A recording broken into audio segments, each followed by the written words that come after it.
Hey, what's up, guys? Coach Chauncy here with another video in our series about duo. Today's video, we're going to talk about play action pass off a duo. And we had another video in the series where we talked about more of a vertical play action pass concept, the post dig concept that we call flash. So now this is a flood concept, okay, that we call Aquaman. So in our offense at Hopkins High School, we run a variety of different flood concepts and we get to them from different ways. Big fan of flood concepts as any zone scheme should be. So we're working duo today, okay? And we're talking about our flood concept off of that called Aquaman. All right, so let's get into it here.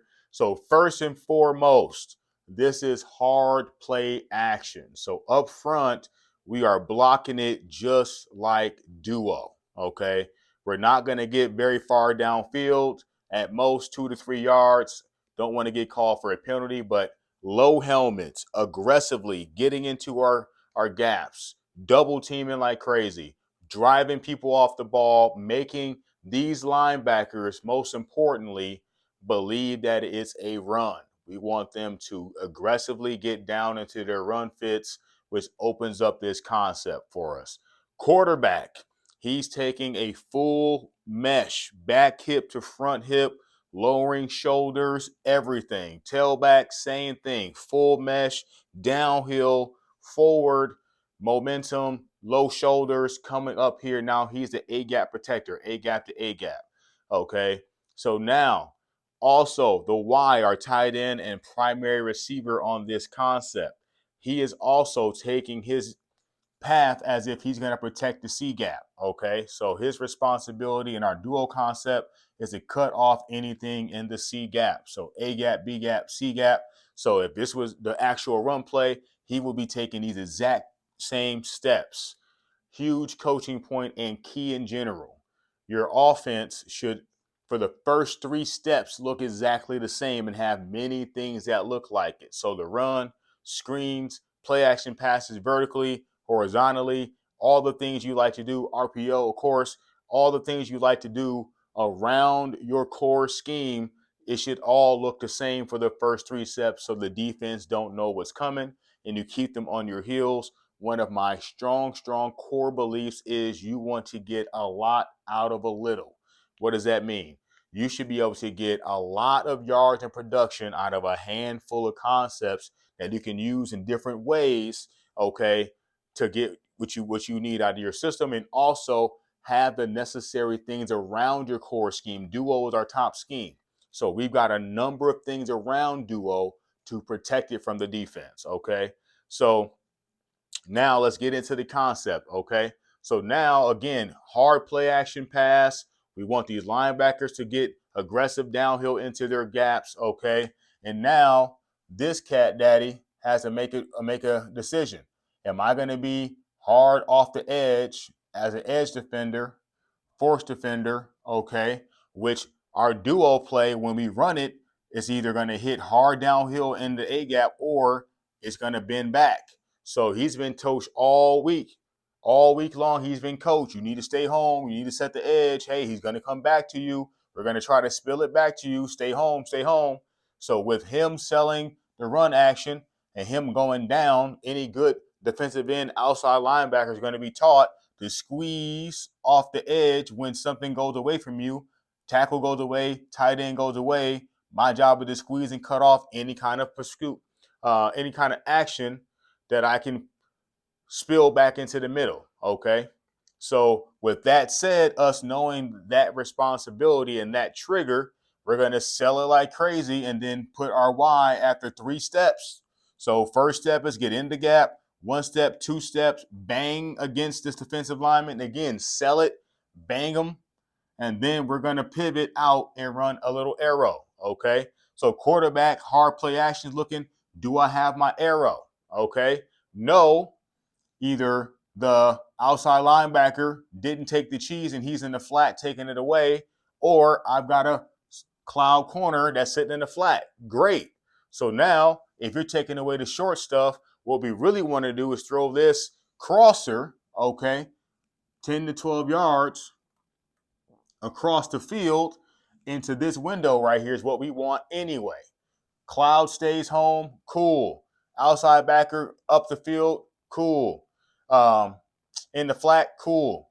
We throw the crosser, okay? So now if we say, okay, flat's taken away, let's say the safety jumps or we got a soft corner, okay, corner gets back into that window, we don't like it. Now we come to option number 3, which is the backside crosser, okay?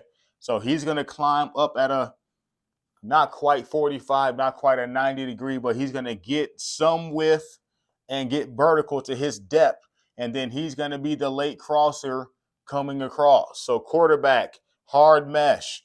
I'm reading first the flat, eyes on the flat. Do I have my flat route? I don't. Okay, great. Do I have my second route? You should.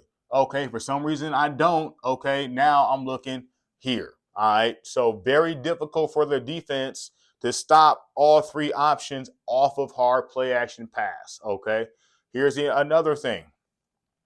If we are obviously in the flow of the game and we're seeing that these guys are triggering very, very aggressively, the quarterback can go from 1 to 2 quickly. Okay, is he wide open? All right, I'm going to take the money. If this is even remotely cloudy and I know these guys are triggering, I'm going to hit him as soon as I can. I can hit him right over the middle. I know he's going to be wide open. Okay, so we can hit it quick or we can hit it late over here. All right, and that's the Aquaman concept out of our 2x2. All right, so now we talked about getting a lot out of a little. We talked about getting a lot out of a little. That's one of my core beliefs as a coach. We shouldn't have a million different concepts in place for your kids to learn and run. They're never going to get great at 75 different things, but they can get great at 12 to 15 things. Okay, so now that said, okay, so now we want to go from 11 personnel, okay, to 12 personnel, 2 tight ends, an H-back comes in. So now guess what he's doing? He's going to sell the wash play too. If he's in here and we go 12 personnel, which we do a lot, his first job is to take care of this cat daddy. So he's going to make some contact. 1, 2, 3, make contact, slip past him, and guess what? He's going to get on that path to be the crosser. Okay. So 1, 2, 3, take the same steps. He's going to turn it across the field and he's going to be the crosser. So the timing is the same. If he's here, I've still got to take a few steps to get on this path. He's closer and is working a little bit of an angle around this defender, wherever he might be. But I'm going to take my 3 steps on my run path, just like I would if it's a run play. And then I'm going to get on track, get on my path to get to this spot. We know what spots we're trying to hit. We're trying to hit a short spot here, a second spot there. You might be asking, well, what's up with him? Okay. We call this the love of the game route. Okay. He's not even really a part of the read. I mean, as the quarterback's making a read and he sees him pop open, of course, we can throw it in there. But any good defense is not going to give us a go route off the ball right away, okay? But again, it does happen on rare occasion. But again, core concept, how we're teaching it, we're not even looking at this guy, okay? For some reason in the game or just based on film or whatever, we got a really aggressive corner down here that's going to be really, really aggressive off the edge trying to help with the run fit, okay, maybe. But in a typical sense, this dude is a late filler on the run, especially inside run. So we know he's going to carry that, and then this guy should be over the top in a 2-high structure. If it's cover 4, he's got him all the way down the field, and then he's going to get double teamed by the safety once he reads that it's vertical. So again, just for multiple reasons, he's just clearing out space. He's clearing out space for us.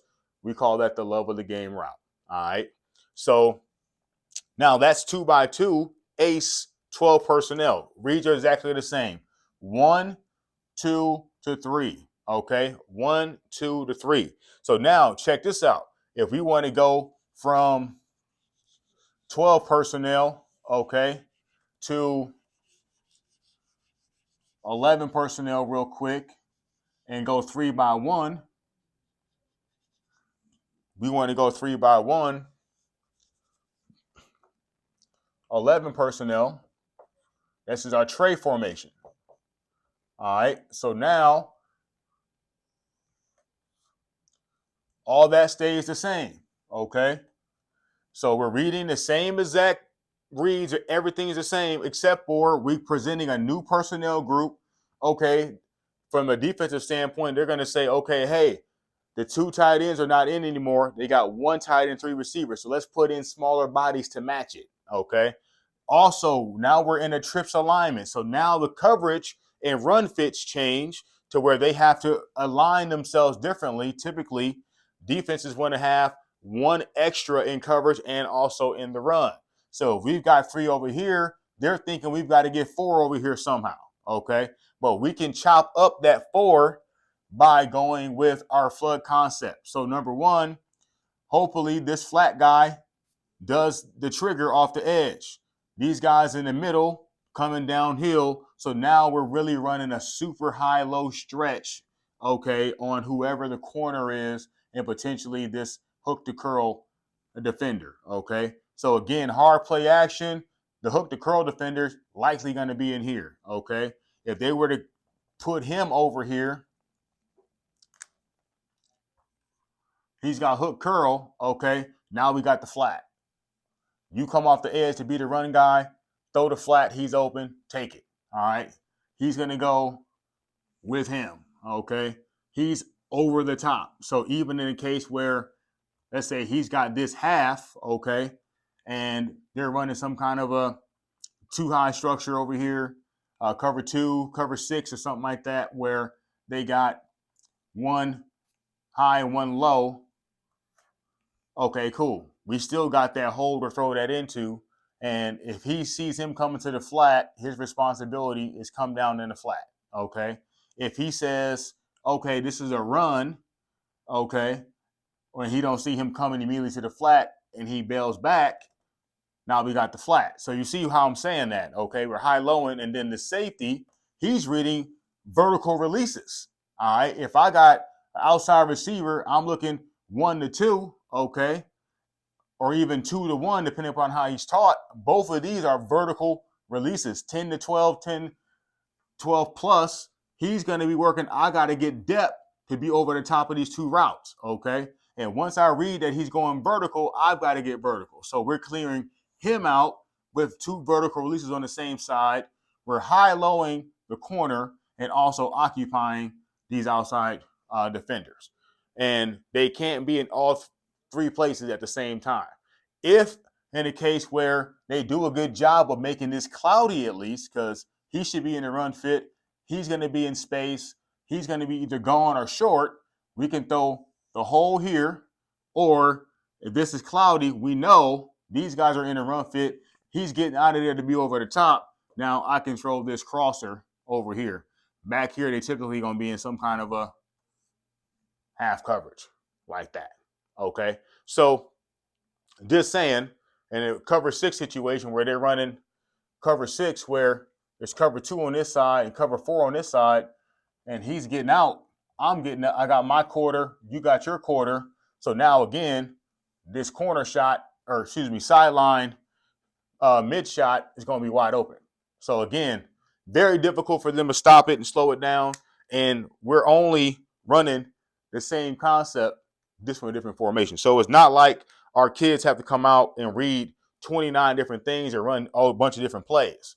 Okay, so now if we wanted to go 12 personnel again, put the big bodies out there, which we like to do. So if you want to roll the 12 personnel package out,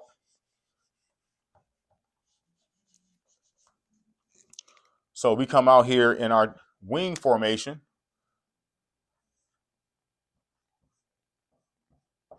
Guess what?